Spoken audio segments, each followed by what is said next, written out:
নববর্ষের ঠিক আগের দিন গভীর রাতে এক মর্মান্তিক পথ দুর্ঘটনায় প্রাণ হারালেন এক যুবক। বুধবার রাতে প্রায় 11টা নাগাদ জামুরিয়া থানা এলাকার কুনুস্তরিয়া গ্রামের কাছে 60 নম্বর জাতীয় সড়কে এই দুর্ঘটনাটি ঘটে। নিহত যুবকের নাম সুব্রত মণ্ডল, বয়স 22 বছর। তিনি কুনুস্তরিয়া গ্রামেরই বাসিন্দা। স্থানীয় সূত্রে জানা গেছে, বুধবার রাতে খাবার খেয়ে বাড়ি ফেরার পথে একটি অজ্ঞাত গাড়ি তাকে সজোরে ধাক্কা দেয়। সংঘর্ষের তীব্রতায় সুব্রত গুরুতর আহত হয় এবং ঘটনাস্থলেই তার মৃত্যু হয়। দুর্ঘটনার সঠিক কারণ এখনও তদন্তাধীন। খবর পেয়ে দ্রুত ঘটনাস্থলে পৌঁছায় কেন্দাফাড়ির পুলিশ।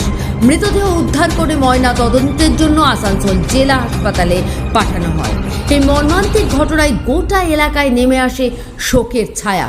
বৃহস্পতিবার সকালে ক্ষুব্ধ স্থানীয় বাসিন্দারা প্রতিবাদের রাস্তায় নামেন। দুর্ঘটনা প্রবণ এই অংশে নিরাপত্তার দাবিতে তারা 60 নম্বর জাতীয় সড়ক অবরোধ করেন এবং স্পিড ব্রেকারের নির্মাণের দাবি তোলেন। প্রায় আধ ঘন্টা ধরে যান চলাচল ব্যাহত থাকে।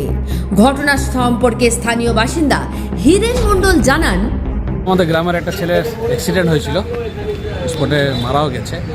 দীর্ঘদিন ধরে আমাদের এই রাস্তা যা লোড বাড়ছে, গাড়ির সংখ্যা অনেক, পারাপার করা দুঃসাধ্য হয়ে, প্লাস আমাদের কুস্তের মধ্যে যে চৌমাথা রাস্তা, বিভিন্ন সাইড থেকে গাড়ি আসে। এর আগেও বহুবার অ্যাক্সিডেন্ট হয়েছে। প্রশাসনের কাছে আমাদের আবেদন ছিল যে সেফটি পারপাসের জন্য এর স্পিড ব্রেকার একটা বানানো হোক, যা গাড়ির যা গতি তাতে রোড ক্রস করা খুব টাফ।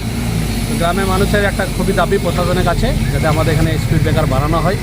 আর যা দুর্ঘটনা করছে তাতে যাতে ট্রাফিক এখানে একটা গার্ডের ব্যবস্থা করা হয়, যে ট্রাফিক গার্ড থাকে, এগুলো আমাদের প্রশাসনের কাছে দাবি রয়েছে।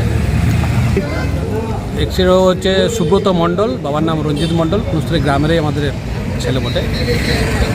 কী নাম আপনার? আমার নাম হিরেন মণ্ডল।